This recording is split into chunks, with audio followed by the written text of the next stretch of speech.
Muy buenos días, hermanos y hermanas de la verdad presente. Bienvenidos nuevamente a un nuevo estudio del día de hoy.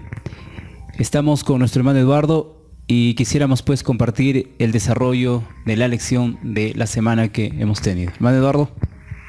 Muy buenos días a todos ustedes. Estamos en un día sábado especial, nuevamente con todos ustedes para poder quizás repasar la lección que hemos tenido durante la semana y poder entender algunas preguntas que quizás no quedó en claro. Gracias a Dios porque nos siguen, y también agradecer a cada integrante de este grupo y las personas que van uniéndose a este grupo. Podamos compartir a más personas para que este mensaje pueda llegar. Si tienen una consulta, algo que acotar, pueden dejar sus comentarios y también podamos nosotros profundizar en cada estudio que tenemos. Hermano, empecemos entonces la lección que tenemos. Muy bien, entonces el día de hoy vamos a comenzar sin antes poder comunicarnos pues con nuestro Dios. Ahí donde ustedes están, quisiéramos que nos puedan acompañar, ¿sí? Vamos a orar y vamos a pedirle la dirección a nuestro Dios. Vamos a orar. Maravilloso Señor, en esta mañana queremos agradecerte por nuevamente estar junto con tus hijos que vienen viendo estos videos, y gracias a Dios que podemos compartir, Señor, y pueda llegar este mensaje a más personas. Dios, tenemos que prepararnos, vivimos en los últimos tiempos y necesitamos entender más de tu palabra, Señor, profundizar en cada tema y poder, Señor, compartir a las demás personas que aún no conocen. Dios mío, dejamos en tus manos este estudio, tu Santo Espíritu nos guía. En el nombre de Jesús, amén. Amén. Muy bien, queridos hermanos, entonces vamos a comenzar. ¿Cuál es el título para el día de hoy o la semana que hemos tenido, hermano Eduardo? Tenemos el título La gran cosecha final. La gran cosecha final. Entonces vamos al texto de memoria. ¿Lo encontramos? En Apocalipsis, el capítulo 14, el versículo 14, nos dice de la siguiente manera este texto. Miré y he aquí una nube blanca, y sobre la nube uno sentado semejante al Hijo del Hombre, que tenía en la cabeza una corona de oro y en la mano una hoz aguda. Amén. El Espíritu de Profecía en Testimonios, volumen 6, página 406, dice: la esperanza bienaventurada de la segunda aparición de Cristo, con sus solemnes realidades, debe presentarse a menudo a la gente. Esperar la pronta aparición de nuestro Señor nos llevará a considerar las cosas terrenales Entonces, continuando pues con esta lección, ya leyendo el Espíritu de Profecía, vamos a la primera parte, hermano Eduardo. Bueno, tenemos que reflexionar en esta parte, ya que dice que la esperanza bienaventurada de la segunda aparición de Jesucristo, con las solemnes realidades, ¿no? Que vivimos en un tiempo donde necesitamos comprender por qué es necesario que Cristo venga y por qué es necesario que sea pronto. Vivimos en un tiempo donde las cosas se complican y ya no estamos en un tiempo para poder quizás vacilar. Necesitamos entender que el tiempo está cerca y que el único salvaguarda que tenemos es Cristo, que nos presenta en su palabra. Entonces vamos a desarrollar esta lección, pues durante la semana hemos entendido muchas cosas importantes, pero hoy vamos a tratar las partes más importantes que vienen a hacernos entender por qué es necesario que nosotros comprendamos de la segunda venida. Hay una pregunta que tenemos: ¿cuál es el evento más glorioso de todas las edades? En Hebreos, el capítulo 9, el versículo 28, vamos a ver lo que la palabra de Dios nos dice y comprender por qué es el evento más glorioso. A ver, hermano. Entonces dice, el verso 28 dice: así también Cristo fue ofrecido una sola vez para llevar los pecados de muchos, y aparecerá por segunda vez, sin relación con el pecado, para salvar a los que le esperan. Entonces, el Señor dice que vino aquí a la tierra con un propósito, ¿no? De que el ser humano tenga oportunidad de vida. Amén. Y nosotros muchas veces no podemos entender esa parte, ¿no? El mundo vive el día a día y piensa que no hay una terminación en este tiempo. Pero la palabra de Dios nos muestra claramente por qué es necesario que Cristo venga. Dice, nuevamente lo puedo leer en el versículo 28, dice: así también Cristo fue ofrecido una sola vez. Así es. ¿No? Y ahora nos dice, para quitar los pecados de muchos, la segunda vez no vendrá para cargar el pecado, sino para salvar a cuantos lo esperan. Entonces, amén, es un regalo que Dios nos dio, ¿no? La salvación que necesitamos para que el ser humano no tenga necesidad de pensar de que se va a perder, sino que tenga la oportunidad de ser salvo. Pero ¿cómo una persona puede ser salvo, no? Es la pregunta que muchas personas se pueden hacer. Dicen, pues yo creo en Dios y yo sé que si sucede esta parte de que Jesús viene, me va a salvar porque yo he hecho cosas buenas y no es necesario que yo tenga muerte por esta parte. Así es. Pero aquí entendemos que el Señor dice que murió una sola vez por los pecadores. Entonces encontramos acá algo interesante. Para nosotros poder ser salvos necesitamos un requisito. Y yo quisiera ampliar esta parte con el texto de 1 Timoteo, el capítulo 1, el versículo 15. Muy bien. Si lo tenemos en pantalla quizás. Allí los que estamos pues con nuestras Biblias, en 1 de Timoteo, el capítulo 1. Versículo 15. Hay una clara declaración del apóstol Pablo que nos hace entender lo que nosotros necesitamos para ser salvos. Muy bien, dice lo siguiente. Palabra fiel y digna de ser recibida por todos, que Cristo Jesús vino al mundo para salvar a los pecadores, de los cuales yo soy el primero. Entonces encontramos aquí que el apóstol Pablo se considera uno de los pecadores número 1. Así es. Porque la pregunta basa, y hermano, ¿por qué si yo me considero el pecador número 1, por qué yo voy a ser salvo? ¿No? Si los pecadores no ingresan al reino de los cielos. Exacto, como que habría una contradicción en ese punto, ¿verdad? Pareciera, exacto, pero no es así. Exacto. Pero si encontramos la realidad de esta parte, es que el Señor Jesús menciona en sus palabras y dice que el enfermo, el sano no necesita doctor, dice, ¿no? No necesita médico para que lo cure. Entonces, si nosotros nos consideramos sin mancha de pecado, el Señor no necesita venir por nosotros. Claro, no tendríamos necesidad que Él venga. Y tampoco necesitaríamos de que nos salve porque nosotros no tenemos nada. No tenemos pecado. Pero la realidad que tenemos es, dice la palabra de Dios en el capítulo de Romanos 6:23, dice, la paga del pecado es la muerte, más el don de Cristo es la vida eterna. Entonces, todos tienen pecado. De alguna manera han pecado y necesitan del perdón de Dios. Pero el momento que la persona se siente más pecador es ahí es donde necesita más de Cristo, ¿no? Depender de Cristo es de que en mi vida no hay nada de bueno. ¿No? Encontramos lo que dice el profeta Isaías cuando dice que desde la punta de la cabeza hasta la punta del pie no hay nada bueno.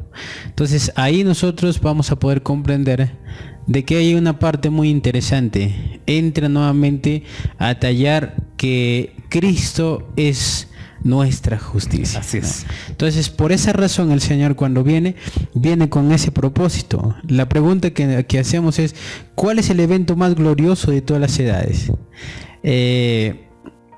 Esperamos que venga Cristo, porque si no viene Cristo, las cosas seguirán empeorando y cada día el pecado será más grande.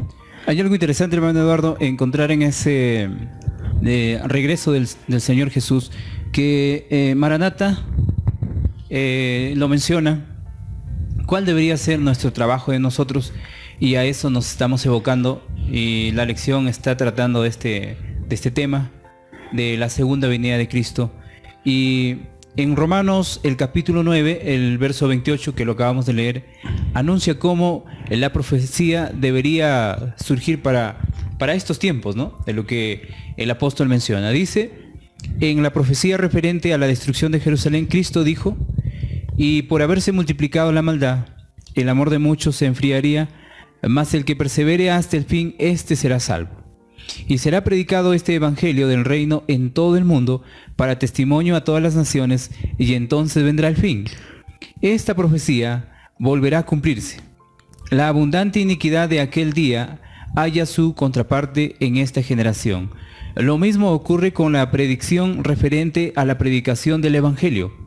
Antes de la caída de Jerusalén, Pablo, describiendo bajo la inspiración del Espíritu Santo, declaró que el evangelio había sido predicado a toda la criatura que está debajo del cielo.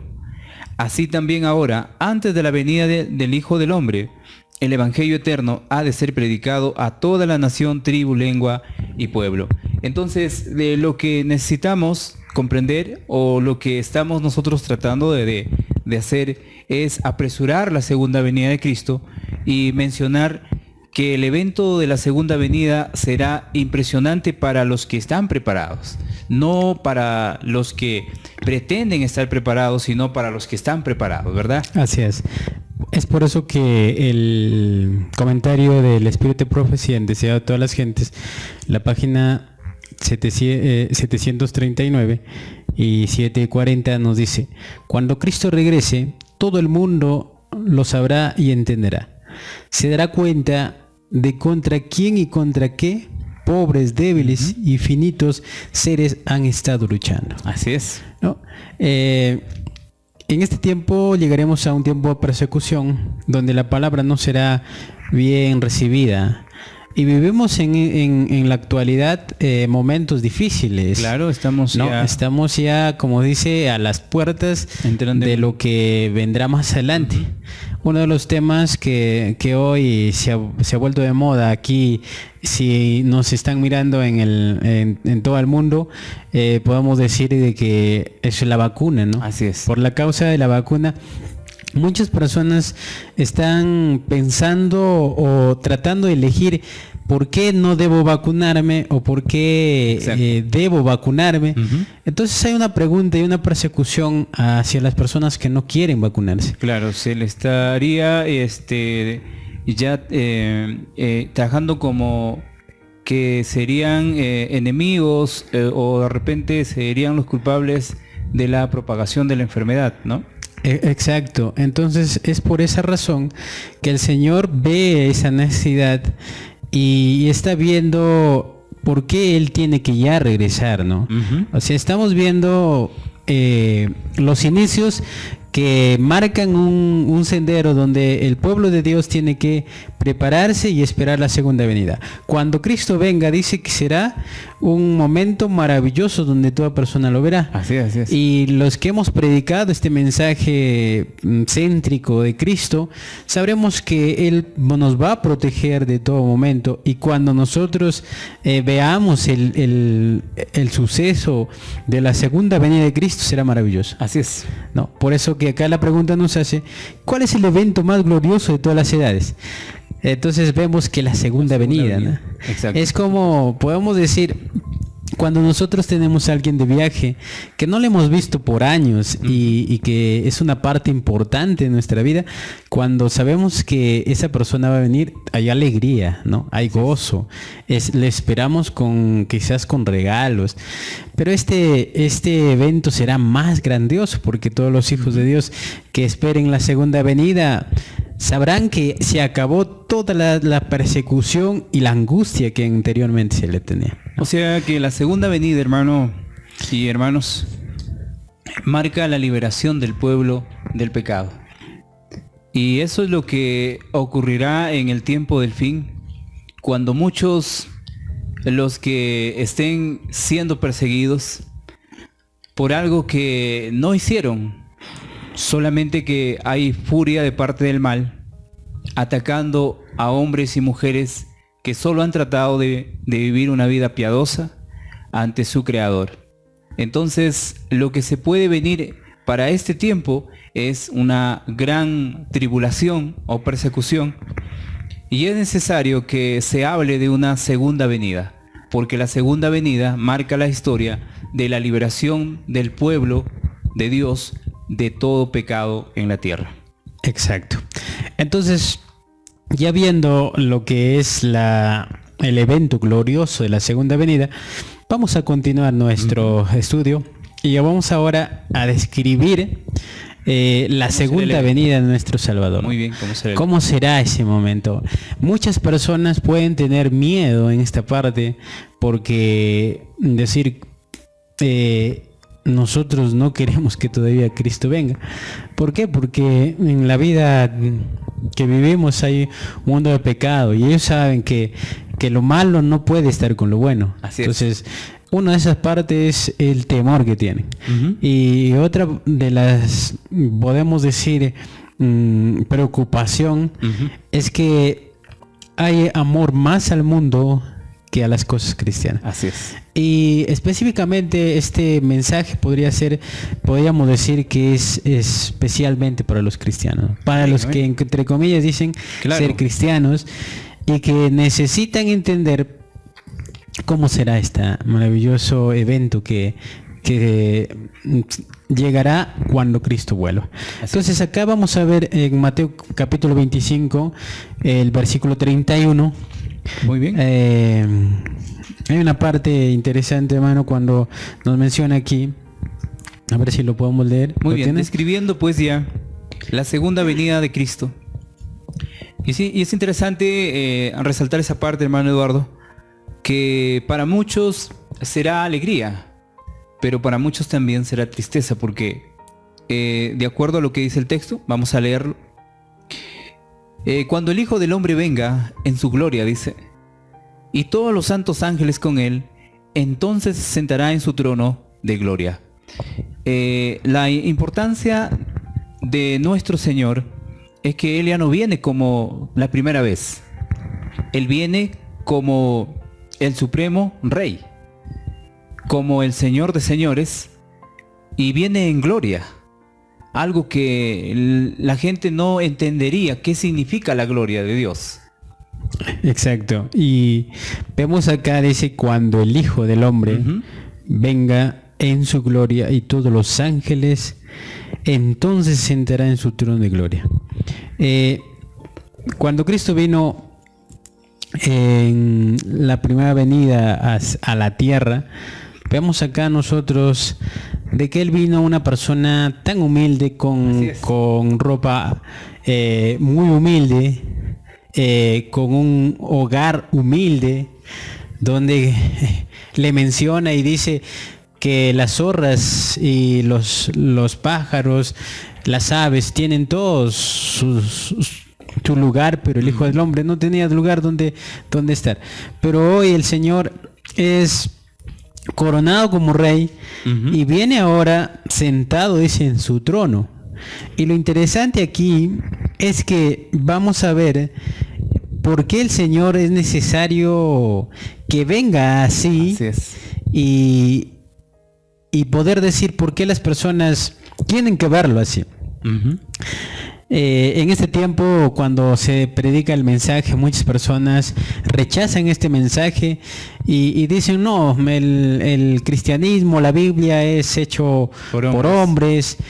Pero el Señor tendrá que comprobar con un hecho real cuando Cristo venga y todo el mundo lo pueda ver. Ellos tienen que reconocer y humillarse ante el Dios, ¿no? Entonces, aquí hay una parte interesante. Al describir cómo Cristo vino por primera vez y cómo viene por segunda vez, una diferencia inmensa, ¿no? Totalmente.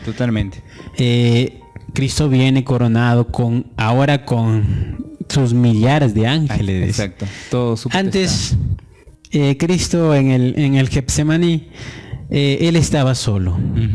¿No? Estaba solo cuando vinieron sus perseguidores, la palabra que él menciona, yo soy, encontramos algo interesante, dice, ¿no? Los ángeles bajaron a su ayuda. Así es. Solo una orden del capitán para que sus ángeles viniesen. Y ahora vemos un evento maravilloso. Los ángeles vienen y juntos con él, adorando al Creador. Así es. ¿No? Es interesante esta parte, hermanos, encontrar de que los ángeles no se cansan de alabar el nombre de Dios. Claro. No. Día y noche dice que están santo, santo es nuestro Dios. Así es. ¿Por qué? Porque es un hombre victorioso y los ángeles reconocen su santidad y su gloria. Y nosotros como pecadores que vivimos en esta tierra, ¿por qué no reconocerlo como nuestro soberano, no? Así es. Sería de suma importancia, antes de que Él venga, que todo corazón se arrepienta y reconozca quién es su creador. Como decía el hermano Eduardo, la gente pretende pues tener el nombre de cristiano, pero eso se va a dar como resultado cuando Cristo venga por segunda vez. La gloria que Él tiene ya no es del hijo de un carpintero, es del Hijo de Dios en su divina omnipotencia, en la cual muchos de los que lo ven en su segunda venida quedarán desmayados. Exacto. No será como uno pretende creer, que solamente por ser bueno verá el rostro de nuestro Señor Jesús. Solo lo verá aquel que tiene el carácter de Cristo. Exacto. Y vamos a otra parte, otro texto. Vamos a ver ahora en el capítulo de Marcos 8:38 para ver lo que nos dice. Y vamos a leerlo. Dice: el que se avergüence de mí y de mis palabras en esta generación adúltera y pecadora, el Hijo del Hombre se avergonzará también de él cuando venga en la gloria de su Padre con los santos ángeles. Tremendo, ¿verdad? Vamos a otra parte aquí, ¿no? El que se avergüence, dice, de mi nombre. La Biblia claramente nos dice que muchos son los llamados, ¿no? Así es. Muchas personas pueden tomar la decisión de bautizarse y después de unos días o quizás meses retirarse del lugar donde ellos asistían y pensar que no sirve esto. Pero Dios está anotando todas las cosas, ¿no? Él tiene claramente designado el momento que tú conoces, eres responsable ya de tu salvación, ¿no? Claro. El Señor nos da esa oportunidad de conocerlo. Y ahora, si nosotros le dejamos, ese doble castigo o doble recompensa que nosotros vamos a recibir. Aquí dice el que se avergüenza. El Señor nos dio un ejemplo.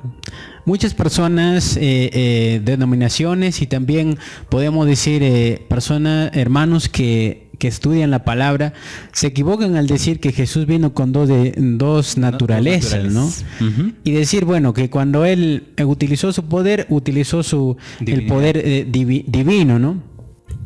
Pero el Señor vino acá a enseñarnos cómo se logra el vencer el pecado y cómo se logra llegar a una santidad solamente en aferrándonos al Padre. Exacto. Entonces, acá nosotros encontramos de que la persona que en un momento conoce a Cristo tiene que vivir como Cristo. Así es, ¿no? El Señor no se avergonzó en ningún momento. El apóstol Pablo nos hace mención de la palabra que dice: yo no me avergüenzo del Evangelio, ¿no? Porque es poder de Dios. Si Él un día mataba, perseguía a los cristianos, hoy Él estaba gozoso. Incluso Él dice las palabras: hoy soy un esclavo de Cristo, ¿no? Amén. Entonces, al darnos cuenta, el tener un encuentro con Dios nos hace esclavos de Cristo. Amén. ¿no? Y acá dice que si nosotros nos avergonzamos de Él, Él también el día que venga se avergonzará de nosotros. Así es. Pero no solamente nos pondrá a un lado, sino que vendrá un castigo. Entonces, nosotros tenemos que ver esa parte y describir de que no solamente es necesario que nosotros tomemos la Biblia y vayamos cogiendo la Biblia a un templo y decir, bueno, ahí viene un cristiano, sino mostrarlo, ¿no? Vivir como un cristiano. Y no avergonzarnos lo que somos. Claro. Porque muchas personas pueden decir, bueno, el hermano se avergüenza porque no lleva su Biblia en la mano. Pero eso no entra a tallar. Claro, no habría una conformidad allí con el cristianismo, porque si el mismo enemigo podría hacer eso, ¿no? La idea es una vida centrada y una vida que demuestre en los frutos, donde el hombre, la mujer haya tenido una relación con Dios y su vida esté siendo de utilidad para los demás, ¿no? Exacto. Entonces, hermano, vamos por otra parte, un texto más, en el capítulo 28 del 2 al 4, a ver si lo lees. Muy bien, dice la palabra: y hubo un gran terremoto porque un ángel del Señor descendiendo del cielo y llegando removió la piedra y se sentó sobre ella. Su aspecto era como un relámpago y su vestido blanco como la nieve. Y de miedo de él los guardas temblaron y se quedaron como muertos. Acá hay algo interesante, ¿no?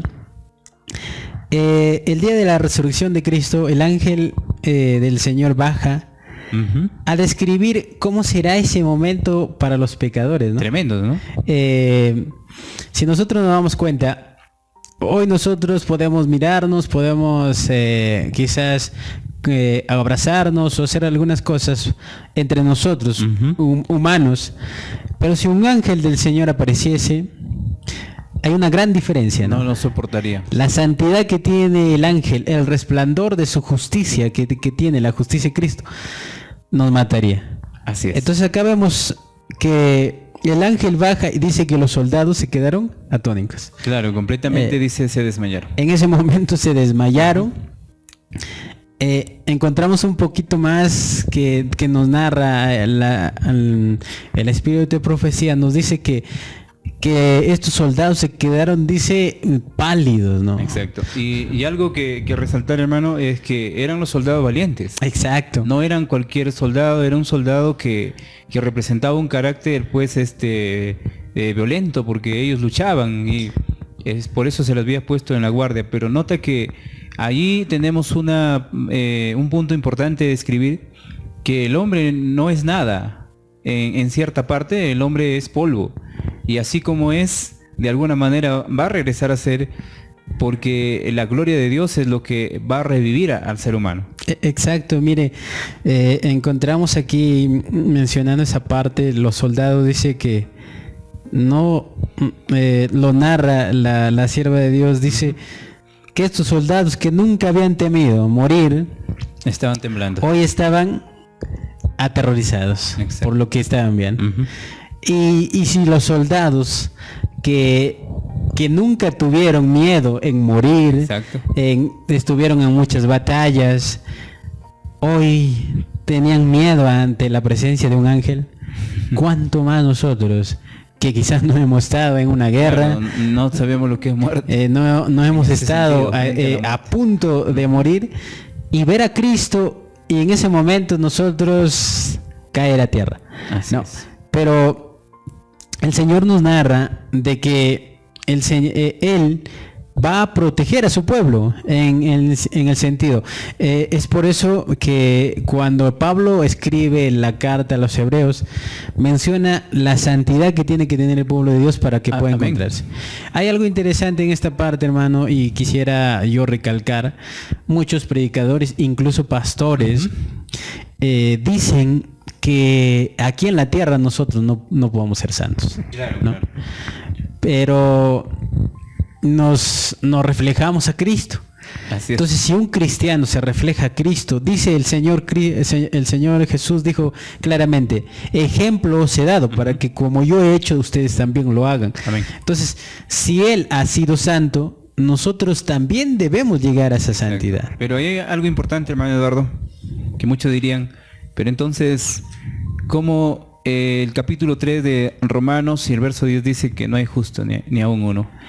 Entonces, ahí entra lo que se idea el plan de salvación y cómo Dios ha trazado para que el hombre sea justo, ¿no? Entonces habría un canal, a través de ese canal podríamos llegar a ser justos, pero el medio número uno para llegar a ser justos es nuestro Señor Jesucristo.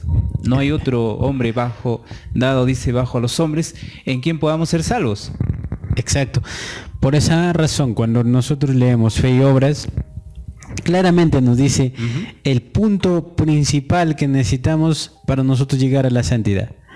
El momento que nosotros aceptamos la justicia de Cristo, automáticamente dice que en el cielo sucede algo maravilloso. Hay un cambio. Dice que el Señor nos presenta ante el Padre como santos. Así es. Entonces, una equivocación tremenda al no poder estudiar y no comprenderla esa parte. Claro, eso es lo que sucede hoy en día. Y pensar de que nosotros con nuestros pecados lo vamos a esperar a Cristo.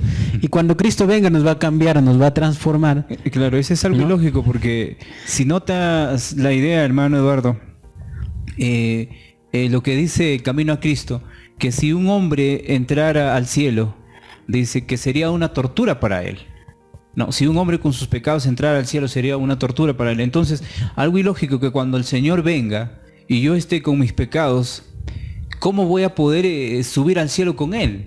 Si yo soy parte de su pueblo, ¿cómo voy a poder subir al cielo con él? Su gloria me destruiría por completo, ¿no? Entonces, esa parte de la teología humana como que confunde el plan de salvación y parte del hombre en su verdadero arrepentimiento y cómo el hombre puede obtener su carácter, pero no el carácter del mismo, sino el carácter de Cristo. Exacto. Por esa razón nosotros decimos no es así. Y no porque nosotros, quizás salga de una idea nuestra, sino porque la palabra de Dios lo dice. Así es. Porque si no hay preparación en la tierra y no tienes ese deseo de hacer la voluntad de Dios, en el cielo será imposible hacerlo. Así es. Porque Dios no viene a cambiar tu carácter, viene a cambiar el cuerpo, ¿no? El cuerpo de pecado, claro, que tenemos nosotros. Porque es imposible que ese cuerpo pueda entrar. Exacto. Y ahí vemos una parte interesante. Jesús vino con el cuerpo humano, dice. Él no era simpático, como podemos ver quizás en las películas que lo hacen, sino que él vino con un cuerpo pecaminoso, cuerpo de pecado. Exacto, eso lo que dice Gálatas 4:4, pues, ¿no? Sometidos a la ley y bajo maldición, pues. Exacto, pero hay algo interesante. Su mente de él, ¿cómo estaba? ¿No? Su mente estaba limpia, claro, no tenía ni un pecado, ni un virus de pecado estaba dentro de su mente. Entonces el ser humano puede llegar a hacer eso. No, claro, ese es el punto que tenemos que llegar todos. Pero cuando no hay comprensión, empezamos a errar al punto que tenemos esa ideología de decir que seguiremos pecando, ¿no? Entonces esa es una teoría satánica la cual te invita a seguir pecando. Exacto. Entonces, cuando nosotros describimos la segunda venida de Cristo, vemos acá un claro panorama de que encontramos a gente pecadora y a gente santificada por el poder de Dios. Y llegar a entender que cuando Cristo venga, el resplandor de su venida, a muchos de ellos les hará descender al piso, ¿no? Pero a ese grupo que ha esperado en limpieza de corazón, será alegría para ellos. Claro, es como decía hace un momento, es la libertad completamente del pecado. Porque cuando el hombre se arrepiente y tiene pues la justificación a través de nuestro Señor Jesucristo, el hombre no totalmente deja el pecado por completo, sin duda, va a vivir sometido a la ley, pero cuando venga Cristo por segunda vez en su gloria, entonces es ahí donde dejará todo lo malo y el hombre empezará a ser un ser a semejanza e imagen de Dios. Amén. Entonces vamos a leer el comentario del deseado. Dice en la página 7-8, dice: Cristo, Señor de vida y gloria, estaría sentado a la diestra de Dios. Él sería el juez de toda la tierra, de su decisión no podría haber apelación. Entonces todo el secreto se pondría a la luz del semblante de Dios y se juzgaría a cada uno según sus hechos. Entonces acá vemos algo también interesante que la sierva de Dios nos hace, que en este tiempo nosotros tenemos la justicia, que la justicia realmente no es justicia, claro, ¿no? Pero acá vemos a un juez, a nuestro Señor Jesucristo, que no será comprado por nada, claro, ¿no? Ni las personas que tengan tanto dinero podrán pagar para que Cristo les pueda salvar, porque acá es la justicia de Cristo, ¿no? Él es justo con todos nosotros. Si nuestros pecados han sido grandes y no hemos sido tomados en arrepentimiento por el Señor, lamentablemente Él tendrá que dar su pago. No tendrá ninguna temor de hacerlo, porque nuestro mismo pecado nos ha hecho causantes de ese pago. Claro, es muy interesante lo que acaba de decir, hermano, que el Señor no será sobornado cuando venga. Que nadie que quiera salvarse podrá decir, mira, te ofrezco esto para que tú me lleves. Porque vemos a un Dios justo. Por eso que está establecida su ley. Y la ley pues es justa. Y de alguna manera hay un juicio para eso. No todos tendrán que ver sus pecados. Y tendrán que arrepentirse en algún momento a través de su ley. Pero los que no aceptan la ley del Señor, entonces se verán en graves problemas, y cuando Él venga con su misma ley, los juzgará y los sentenciará, ya sea para vida o para muerte. Así es, hermano. Entonces vamos a continuar bien, estudio. Tenemos otra parte donde dice, tendrán las multitudes despreocupadas que están sin Dios y sin salvación una segunda oportunidad en la venida de Cristo en cualquier momento posterior. Mateo capítulo 16, versículo 27. Vamos a ver si tienen oportunidad. Muy bien. Dice, porque el Hijo del Hombre vendrá en la gloria de su Padre con sus santos ángeles, y entonces pagará a cada uno conforme a sus obras. Exacto. Entonces acá vemos que Él va a pagar según lo que hayas hecho. Así ¿no? es. Él no puede pagar algo que tú no has hecho. Entonces, por esa razón se puso la ley de amor, donde una persona no puede decir, bueno, yo he hecho esto, cuando la ley nos está apuntando de que nosotros hemos hecho algo mal. Entonces acá la persona puede decir, bueno, yo no he hecho esto. Así es.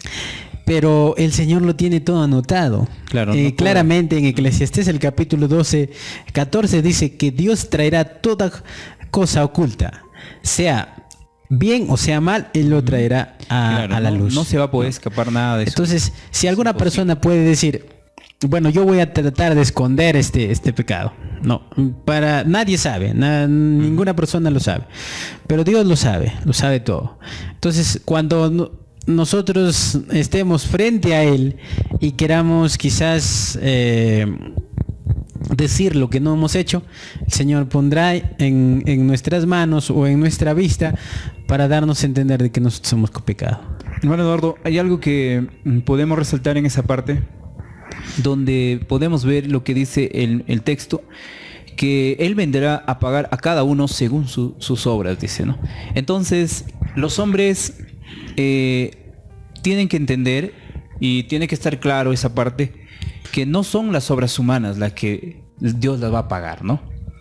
Porque hay una parte donde el hombre cree que se va a salvar por sus obras.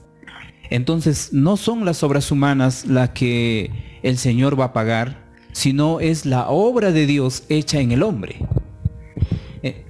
Quisiera solamente hacer un comentario con muchos predicadores. El salir a la calle a predicar con una bocina, el salir a tocar una puerta y entregar un volante, eso no amerita estar haciendo la obra del Señor. La obra del Señor se hace de una manera espiritual, donde Dios utiliza al hombre a través de sus manos, a través de sus pies y a través de sus labios. pero esa obra solamente lo hace Él. Y puede ser una persona que no hable, que no tenga habla, pero Dios lo esté utilizando a Él.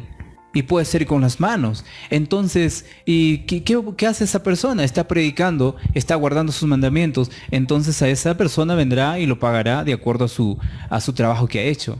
Pero no es solamente al que levanta la voz, al que reparte volantes. No podríamos decir que esa es la obra. Podríamos decir que es el principio de la obra, pero no se centra esa parte en la obra, hermano Eduardo. Exacto, ¿no? No, por esa razón, el texto claramente dice que muchos dirán, Señor, hicimos esto, hicimos el otro. Pero acá vas como ya dijiste, lo espiritual, ¿no? Cuando el Señor les envió a sus discípulos de 2 en 2, les dijo que vayan y que no tengan nada, ¿no? No tengan nada y dependan de Cristo. Así ¿no? es. Esa es la parte donde nosotros vamos a hacer la obra. No porque nosotros vayamos y nos grabemos quizás en un lugar haciendo la obra, es que estamos haciendo la obra. Porque muchas veces nosotros podemos hacer esas cosas, pero sin tener la mentalidad por qué lo estamos haciendo. ¿Por qué estamos haciendo esa parte? Y si queremos verdaderamente ganar a personas para Cristo, o queremos ser populares dentro de las redes sociales y poder la gente nos mire y diga, no, qué bonito hablan esos hombres, ¿no? Pero ahí no entra esa parte. Cuando Cristo hace las cosas, Él nos hace instrumentos y Él llega el momento donde nosotros solamente dependemos de Él, ¿no? Si Él dice, haz esto, nosotros lo hacemos. Pero esto, ¿cómo lo vamos a entender? Únicamente cuando leamos la palabra. Así es. Entonces, permítame leer lo que dice en manuscritos. Dice, la recompensa no será según su fe, sino según sus obras, y la vida será eterna con Jesús. La recompensa no será según su fe, dice. O sea, no porque yo pertenezco a un grupo de fe o cristianismo reconocido, yo voy a ser salvo, sino según las obras que ya estamos diciendo. Exacto, ¿no? Claramente cuando leemos el libro Fe y Obras, entendemos claramente cómo va, ¿no? Cómo va esa secuencia de la fe y las obras. Así es. ¿No? Entonces, encontramos acá, dice que la vida será eterna con Jesús si la persona ha hecho las obras según el testimonio de Cristo. Amén, ¿no? amén. Dice también en el instructor de los jóvenes, el 20 de noviembre de 1844, nos dice, aquellos que han tenido la mirada puesta en la gloria de Dios, recibirán la recompensa más rica. El egoísmo, la indolencia, la mundanalidad, el orgullo, la codicia y la ambición humana aparecerán en su carácter verdadero y odioso, como las obras de Satanás, mientras que todo obra realizada por amor a Jesús, con su sincero deseo de glorificar, aparecerá como el colmo de la excelencia de las sabidurías humanas. Entonces hay una gran diferencia, ¿no? Hay una gran diferencia, como ya les decía, nosotros cuando hacemos las cosas con orgullo y presentamos un video quizás a través de las redes sociales, si no ese pastor predica muy bonito, pero ¿cómo está nuestra vida con Dios, no? La codicia que nosotros podemos, porque recuerda que ingresar a una red social lo hacemos con un propósito, no quizás automáticamente de ganar a personas, sino con el tener la ayuda económica, ¿no? Claro, claro. Pero el Señor sabe lo que necesitas. Claro, conoce. Y si en un momento Él quiere hacer eso, quizás apoyarte en ese ministerio que estás haciendo, lo va a hacer. No necesitando quizás de una cámara, sino Él ve la necesidad que nosotros tenemos. Entonces, cuando nosotros lo hagamos, vamos a hacerlo sin necesidad o con un propósito de querer tener algo económico, ¿no? El propósito siempre tiene que ser salvar almas para Cristo. Así es. Que conozcan el mensaje, no que se unan a un grupo, sino que conozcan el mensaje de Cristo, ¿no? Así es. Podríamos llamarlo a esa parte fanatismo. Existe el fanatismo del cristiano que se fomenta en todo momento. En San Juan, en Primera de Juan, capítulo 2, del 4 al 6, existe una amonestación muy buena. Más que amonestación, es vamos a decir, es algo dado por el Señor para ver la vida de un cristiano. Y dice, en esto sabemos que nosotros, el que dice que yo le conozco, dice el verso 4, y no guarda sus mandamientos, el tal es mentiroso y la verdad no está en él, dice. Pero el que guarda su palabra, en este verdaderamente el amor de Dios se ha perfeccionado, por esto sabemos que estamos en él. El que dice que permanece en él debe andar como él anduvo. Entonces, yo podría decir, yo soy de él, pero ¿y qué tal si no estoy guardando lo que Dios está mandando, no? Yo puedo salir a la calle a predicar, pero ¿qué pasa si yo no estoy llevando en la línea que el Señor me ha dado desde un momento, desde la creación? Entonces sería un mentiroso, pues dice que no estoy en la verdad. Entonces yo no estoy hablando la verdad. Exacto.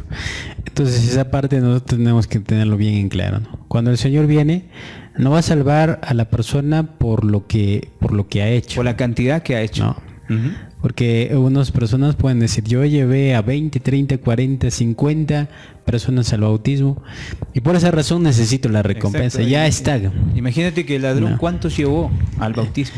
Exacto. Y de alguna manera nosotros nos damos cuenta que eso no garantiza nuestra O sea, salvación. podríamos decir, hermano Eduardo, que la obra humana en esta tierra podríamos desecharlo. No existe.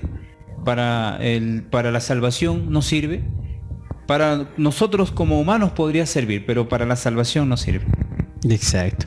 Entonces esa parte nosotros tenemos que tenerlo bien en claro, ¿no? Muy bien, hermano. Vamos a la siguiente parte. Dice, ¿quiénes resucitan en la segunda venida? Hay una parte interesante, hermanos, y que yo en un momento quizás en el grupo de WhatsApp vi una parte interesante, esta parte donde los hermanos, algunos confundían esta parte de la resurrección general con la resurrección especial. Claro. ¿no? Y decían, bueno, estaremos en la resurrección especial.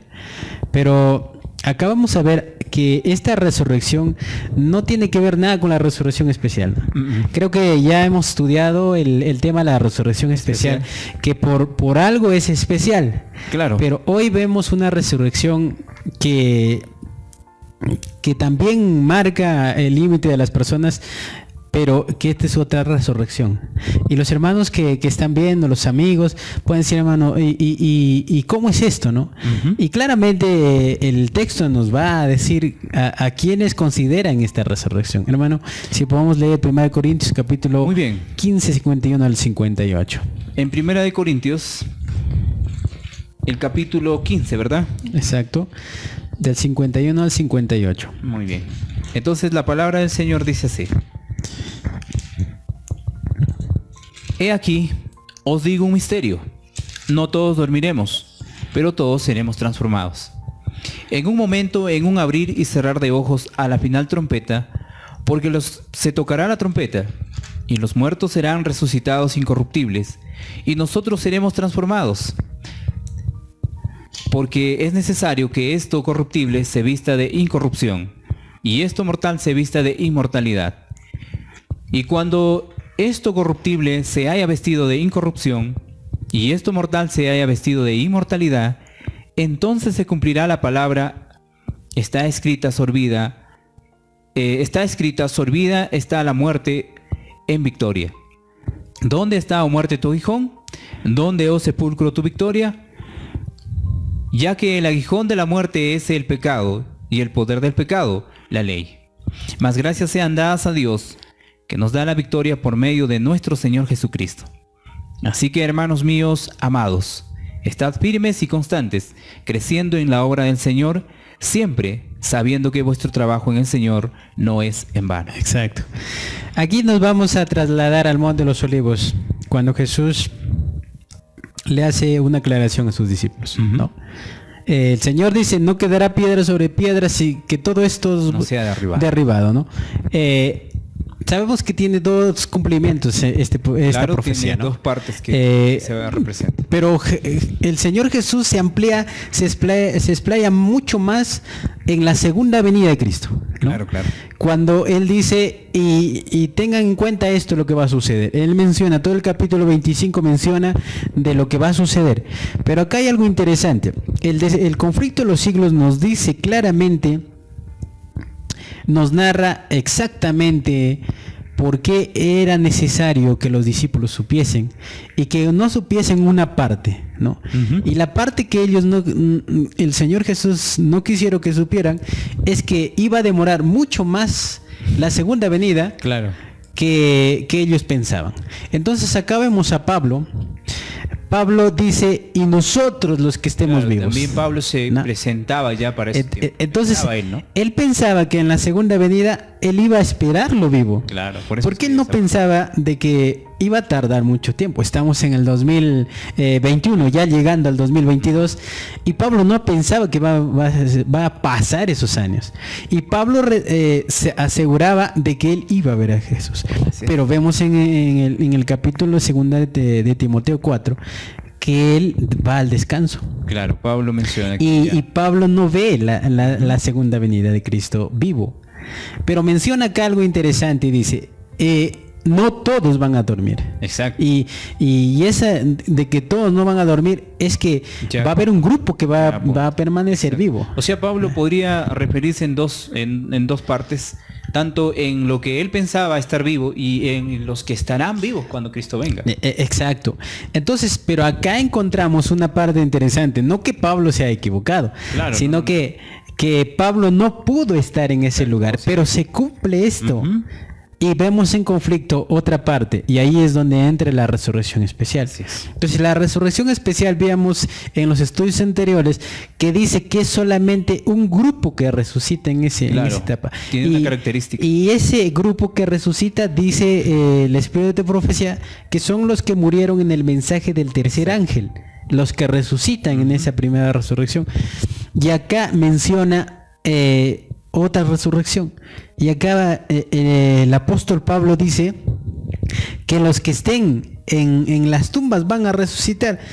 Entonces, conflicto, vamos a leerlo, hermano, en el 644, dice, en medio del movimiento de la tierra, el relámpago y el rugido de truenos, la voz del Hijo del Dios llama a los santos dormidos. Él mira las tumbas de los justos, luego levantando sus manos al cielo grita, despierten, despierten, los que duermen en el polvo levantándose. A lo largo de anchos de la tierra, los muertos oirán esa voz, y los que oigan vivirán, y los justos vivientes y los santos resucitados unen sus voces en un largo y alegre grito de victoria. Tremendo, ¿eh? Entonces acá hay algo interesante, hermano. Aquí vemos la resurrección especial, perdón, la resurrección general, ¿no? Hay algo que debemos diferenciar, hermanos, los que nos están mirando en el video. Tenemos que diferenciar, no podemos nosotros unir a ese grupo de la resurrección especial, porque es un grupo que realmente va a vivir una etapa, Exacto. la que Pablo estaba mencionando. Pablo estaba en un momento de persecución total, Ujú. pero ahora el pueblo que va a ir al descanso o que fue al descanso no tuvo tanta, vamos a decir, tanta persecución, porque la Biblia en el capítulo de Mateo 25 nos dice que habrá una persecución cual nunca hubo. Ujú. Del inicio de la creación del mundo. Entonces será peor de la persecución que los cristianos Claro. vivían. Ujú. Entonces, estos hombres que han muerto desde desde Adán Ujú. hasta cumplirse el mensaje del tercer ángel, se levantarán, dice, ¿no? Entonces está claramente dicho, porque ya vemos del texto que nos menciona de la gran diferencia que resurrección especial y resurrección general, hay una gran diferencia. ¿Y por qué? Acá la pregunta puede decir, ¿por qué hay dos resurrecciones y por qué no hay una sola resurrección donde todos los muertos en Cristo Claro. resuciten? Es ¿Cuál que- es el motivo? De alguna manera hay tiempos, ¿no? Y los tiempos definen lo que el hombre no puede comprender. Solamente Dios nos va a explicar en algún momento, porque ese es su plan Y ese es su tiempo de él. Exacto. Y acá hay algo interesante. En todos los tiempos hemos tenido verdad presente. Así es. ¿No? En todo momento hemos tenido verdad presente. Desde el inicio de la creación hasta nuestros tiempos hemos tenido verdad presente. Y la verdad presente para este tiempo es la verdad del sábado. Así es. ¿No? La verdad presente del Antiguo Testamento, ¿cuál era la verdad presente? Cristo. Claro. Que iba a venir a la tierra. Entonces, en este tiempo nosotros vemos ley y testimonio, necesitamos entender, ley y evangelio, necesitamos entenderlo. Claro. Es muy importante esa parte y por esa razón, ¿quiénes resucitan en la segunda venida? Los muertos en Cristo, ¿no? Los muertos en Cristo, solamente muertos en Cristo. Y podemos quizás mencionar que son de la resurrección general, ¿no? De todos los que vienen en un tiempo donde prácticamente el mensaje no era como hoy se está dando, que es el mensaje del tercer ángel. En ese tiempo es otro mensaje. Ya en posteriores videos estaremos hablando de esos temas. Y no confundamos, mis queridos hermanos, la resurrección especial es un grupo nada más, y de los de la resurrección general es otro grupo que estarán resucitando cuando Cristo ya esté haciendo su aparición. Amén. Entonces vamos a la siguiente pregunta, hermano. Muy bien. ¿Cómo podemos prepararnos para la segunda aparición? ¿Cómo podemos prepararnos? Santiago capítulo 5, el versículo 7 al 9. Vamos a ver lo que nos dice, hermano. A ver. Muy bien, entonces el libro de Santiago, el capítulo 5 y el verso 9, del 7 al 9, ¿no? Exacto. Dice: por tanto, hermanos, tened paciencia hasta la venida del Señor. Mirad cómo el labrador espera el precioso fruto de la tierra, aguardando con paciencia hasta que reciba la lluvia temprana y la tardía. Tened también vosotros paciencia y afirmad vuestros corazones, porque la venida del Señor se acerca. Hermanos, no os quejéis unos contra otros, para que no seáis condenados. He aquí, el juez está delante de la puerta. Exacto. Entonces acá vemos, hermano, de que lo hermoso que podemos entender cómo nosotros nos vamos a preparar, dice. Y acá menciona un ejemplo claro donde dice, vean al labrador, al agricultor, que al poder a labrar la tierra y meter el fruto, él espera. No es que quizás él siembra y mañana recoge. No.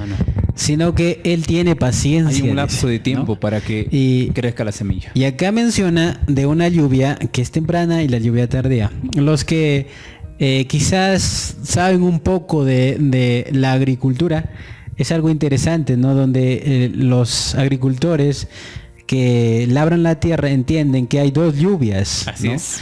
Que la lluvia que prepara para germinar la semilla, y la otra es la que ya es la última para que la semilla o el fruto ya sea cosechado. Entonces acá encontramos en lo espiritual esa parte, ¿no? Claro, tiene que ver. El fruto ha sido sembrado, fue derramado la lluvia temprana en el Pentecostés, en el capítulo 2 de Hechos, donde dice el poder del Espíritu Santo que cayó sobre los discípulos y lo que los discípulos hicieron. Y ese es la recomendación que Jesús les dijo a sus discípulos: no salgan del lugar hasta que puedan recibir el poder de lo alto. Cuando vayan a recibir ese poder, ustedes van a ir a predicar. Entonces acá hay algo interesante. No sé si puedas leer el Primeros Escritos, hermano. Ya, muy bien. Entonces estamos en el libro de Primeros Escritos, en la página 34. Mientras Dios hablaba el día y la hora de la venida de Jesús y entregó el pacto eterno a su pueblo, pronunció una frase y luego hizo una pausa mientras las palabras rodaban, dice, por la tierra. El Israel de Dios estaba de pie, con los ojos fijos hacia arriba, escuchando las palabras que salía de la boca de Jehová, y rodaban por la tierra como los truenos más fuertes. Exacto. Mientras Dios hablaba el día y la hora de la venida de Jesús. Vemos acá que Dios menciona el día y la hora. En ese tiempo, ¿no? Preparación total, pero embargo, encontramos aquí, la semana pasada estudiamos la angustia de Jacob. Así es. ¿No?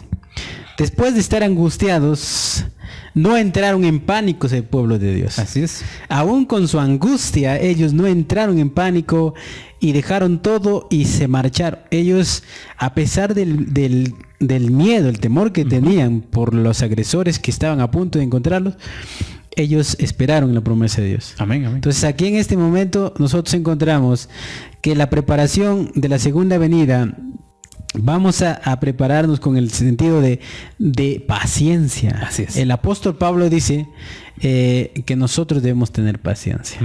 Porque la paciencia produce bendición. Entonces encontramos esa parte muy importante y podemos decir que Dios quiere la preparación de una manera paciente.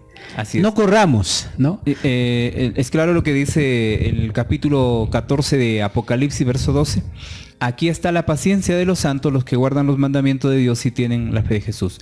Un hombre o una mujer que llega a tener la paciencia o la paz en Cristo, seguirá preparándose, como dice el texto, como el labrador, buscando esperar ver lo que se le ha prometido.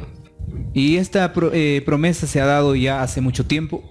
Entonces los hombres que en este momento estén trabajando para la obra tienen que esperar con paciencia.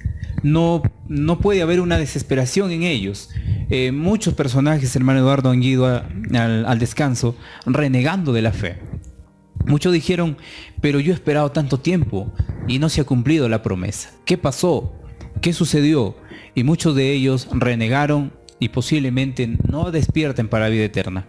Entonces es necesario tomar en cuenta esa parte, de que la paciencia produce, de que la tribulación produce paciencia, y eso es lo que necesitamos nosotros, paciencia. Pero no estar pues tranquilos sin hacer nada, sino así como el labrador que cultiva la tierra, también seguir cultivando los frutos de la fe. Así es, hermano. Entonces vamos por la última pregunta de esta mañana, y esperando que nuestros hermanos, amigos y quizás personas que por curiosidad tomaron en cuenta este video y Dios les ha tocado su corazón para que Así puedan es. escucharlo por completo. Vamos a entrar a la última pregunta. Dice, ¿qué es lo hermoso que ofrece el Señor a todos los que vencen? Tremendo, ¿no? Isaías capítulo 1, versículos 6 al 9. Vamos a corregir allí, es el libro de Isaías capítulo 11. Amén, hermano. Amén. Capítulo 11 del 6 al 9, ¿verdad? Amén. Muy bien, entonces quisiera lecturar ese capítulo, que es muy importante tomarlo en cuenta, y dice lo siguiente. Dice, morará el lobo con el cordero y el leopardo con el cabrito. Se acostará el becerro y el león, y la bestia doméstica andarán juntos, y un niño los pastoreará. Y sigue mencionando, la vaca y la osa pacerán sus crías, se echarán juntas, y el león como el buey comerá paja. Y el niño de pecho jugará sobre la cueva del aspid, y el recién destetado extenderá su mano sobre la caverna de la víbora. No hará mal ni dañarán en todo mi santo monte, porque la tierra será llena de conocimiento de Jehová, como las aguas cubren el mar. Qué interesante, hermano. La recompensa, ¿no? Si hoy el ser humano le tiene miedo a una serpiente, le tiene miedo a un oso, a un león, leopardo y todos los animales salvajes, en ese día el niño jugará, dice, ¿no? Tremendo. El áspid. Ya no hay maldición. Qué interesante. Esto no es un cuento. Exacto. No es un cuento como muchas veces a los niños se les puede contar un cuento de hadas, sino es algo real que Dios ofrece a su pueblo, que venza esta batalla, que va a obtener esta seguridad de estar. Claro. El león dice comerá paja junto con el buey. ¿Qué come león en estos tiempos? Exacto, ¿no? Si nosotros vemos a un león quizás enjaulada y se devora la carne. Hambre. Entonces nosotros vemos acá algo diferente. eso es lo que en la creación estaba, ¿no? Vemos a Adán. Claro, ese es el principio. Tomando en cuenta a todos los animales y poniéndoles a cada uno su nombre y diciendo de que cada animal tenga un propósito en la tierra, ¿no? Y que esos animales sean hermosos. Vemos a la serpiente, un animal hermoso en la creación, hoy un animal odioso por la humanidad. Entonces, esa es la recompensa, ¿no? Me llama la atención esa parte, hermano Eduardo, donde el niño juega con la serpiente, o está donde vivía la serpiente. Pero ya teniendo en cuenta lo que acabas de decir, en el principio no había pecado. Entonces, en esta nueva creación no va a haber pecado. Se menciona nuevamente a la serpiente. Significa de que el ser precioso de la creación, el ser más precioso y más que todos los animales, el animal más inteligente, de acuerdo a lo que podemos entender, otra vez se le va a considerar y se le va a dejar para que juegue con el niño. Qué impresionante, porque hoy en día tú dejas a jugar a una serpiente con un niño, lo único que va a hacer lo va a morder, pero en este caso el pecado ya no existe y Dios toma en cuenta a esa creación magnífica, el animal más precioso, y lo vuelve a tomar nuevamente para que esta vez ya sea, pero de una magnífica bendición. Exacto, hermano. Entonces permíteme leer lo que dice la segunda venida de Cristo. La página 127 dice: todo lo que hay de bello en nuestro hogar terrenal tendría que hacernos pensar en el río de cristal y los verdes prados, los árboles cubiertos y las fuentes vivas, la ciudad resplandeciente y los cantores vestidos de blanco de nuestro hogar celestial. Mundo de hermosura que ningún artista puede representar en el lienzo y que ninguna lengua mortal puede escribir. Represéntese vuestra imaginación, la morada de los justos, y recordad que será más gloriosa que cuando puedan figurar la más brillante imaginación. El lenguaje humano es incapaz de describir la recompensa de los justos, la conocerán solo los que lo vean. Amén. Entonces, Pablo menciona de ver al invisible, ¿no? Y si nosotros leemos la palabra de Dios y estamos seguros de lo que dice la palabra de Dios, por fe nosotros estamos en el paraíso. Así es. Ver un lugar hermoso y transportarnos en un momento y estar en ese lugar. Así es. La sierva de Dios menciona en primeros escritos cuando ella estuvo en ese lugar. Claro. Y ella menciona y dice, ya no quería regresar. ¿Y quién podría decir que quiere regresar a la tierra cuando en la tierra no existe esa atmósfera de paz y de amor, ¿no? Entonces, encontramos en esta semana el entender la cosecha final, ¿no? La cosecha final. Nosotros estamos todavía trabajando para poder encontrar ese momento de la cosecha final. Dice la escritura, decía que cuando Dios ponga la hoz, lo ponga sobre la vid, ahí se acabará todo persona que no haya tomado en cuenta la salvación, ¿no? Entonces, hermanos, yo agradecer por esta parte a los hermanos que día a día nos vienen viendo a través de esos videos y decirles siempre, ¿no?, que podamos abrir la palabra de Dios y entender su mensaje, su verdadero, ¿no?, significado. Y también poder animar a los hermanos, amigos, a que puedan compartir estos videos y también puedan quizás llegar a más personas. Incluso si quizás no tenemos acceso a las redes, pero podemos compartir lo que está escrito en la palabra, ¿no? Amén. Entonces yo agradecer por esa parte, hermanos, en esta mañana, por el estudio que hemos tenido y en conclusión decir que necesitamos hoy más que nunca prepararnos y estar listos para esa cosecha final. Amén, hermano Eduardo. Muy bien, mis queridos hermanos. Ha sido un gusto nuevamente estar con ustedes hablando acerca de la cosecha final. Pero antes de esa cosecha habrá pues un trabajo que realizar en esta tierra. Todos los que estamos sometidos a las leyes de los hombres, posiblemente estemos con temor de lo que vaya a pasar. Pero los que estemos sometidos a la ley de Dios, en su infinito amor, el Señor nos estará guardando de todo peligro. Quiero invitarles a que ustedes puedan meditar en el Señor y, como decía el hermano Eduardo, de poder compartir estos mensajes. No somos eruditos, no tenemos quizás la mente de Cristo, pero estamos compartiendo lo que a nosotros se nos ha enseñado. Y a lo que se nos enseña no queremos ser mezquinos, pues queremos compartir con ustedes. Hermano Eduardo, que Dios los bendiga. Mis queridos hermanos, a cada uno de ustedes, nos estaremos viendo en un próximo video. Que Dios los bendiga. Hasta luego. Y un feliz sábado. Bendiciones.